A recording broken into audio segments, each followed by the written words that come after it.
All right, we're going to go over this slide. Maybe more, I haven't decided yet. Slide 14 on the metric units. This is mass, which means weight. Now, in this particular slide, we're going from kilograms to grams every single time. Kilograms to grams. So, Courtney, are we multiplying or dividing?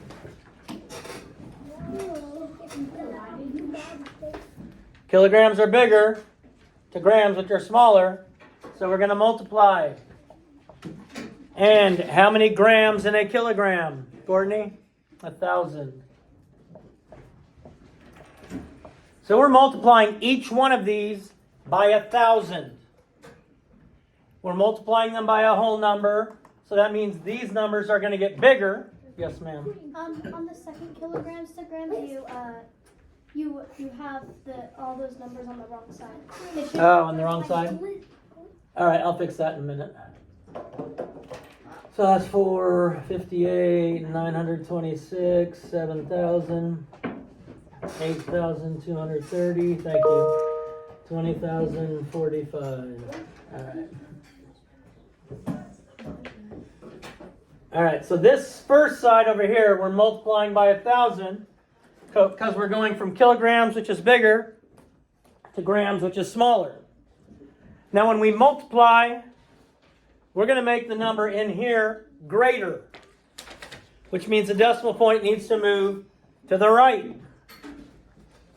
And we're going to make each one 1,000 times greater, so that means we need to move it to the right 3 times. You okay, Jay? You okay? No? Okay. So we need to move 6/100ths of a kilogram. We need to move the decimal point 3 places to the right. 1, 2, 3, which means we're going to have to add a 0.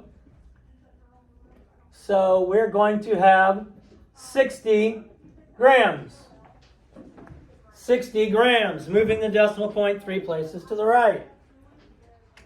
3 places to the right. 1, 2, 3, 800 grams.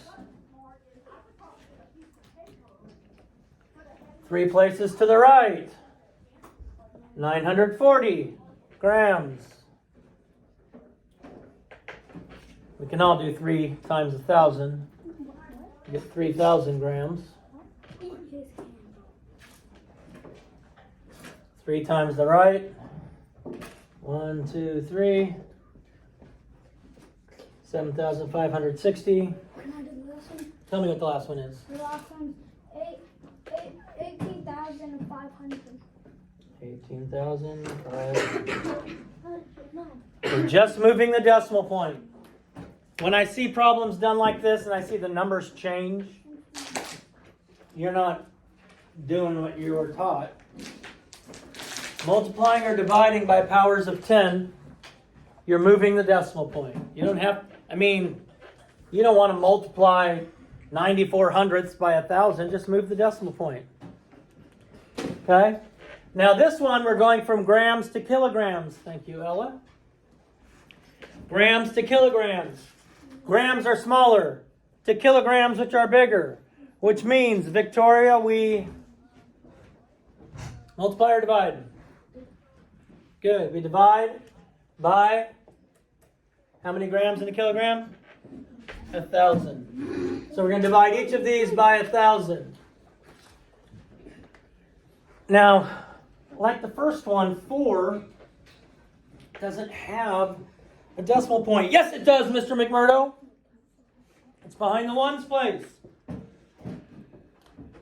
Every number has a decimal point up here.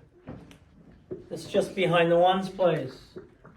Now dividing by 1,000, I need this 4 to get 1,000 times smaller than it is, because I'm dividing by 1,000, which means I move the decimal point to the left 3 times. So 1, 2, 3. 4 thousandths. Am I doing these right?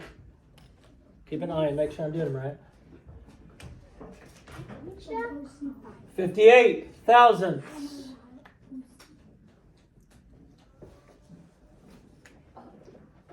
926 thousandths.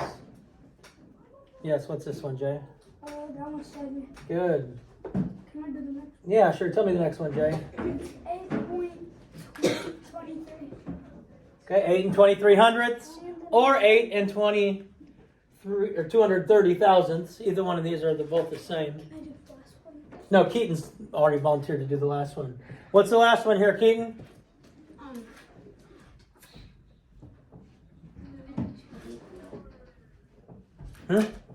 This one right here. Yeah, I know. Okay.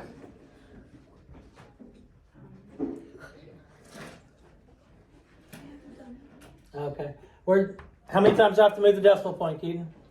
Once. No. Oh, no. That to the thousand. Okay, 3 times. Yeah, 3. That's what we did on all of these.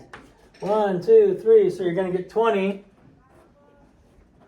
and 45 thousandths. We're not changing the way the numbers are written. We're moving a decimal point. We may have to add zeros, but we don't change the order. It feels easier to divide. Dividing and multiplying by powers of 10. Yes, ma'am. What helps is that if you're multiplying by 1,000, you know there's 3 zeros, so you're moving the decimal place back 3. Mm-hmm. And so you can see the pattern. Mm-hmm.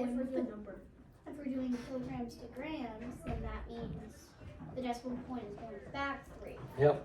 But if we're doing grams to kilograms, then you're moving the decimal place forwards. Correct. I'll have to use the number Correct. instead.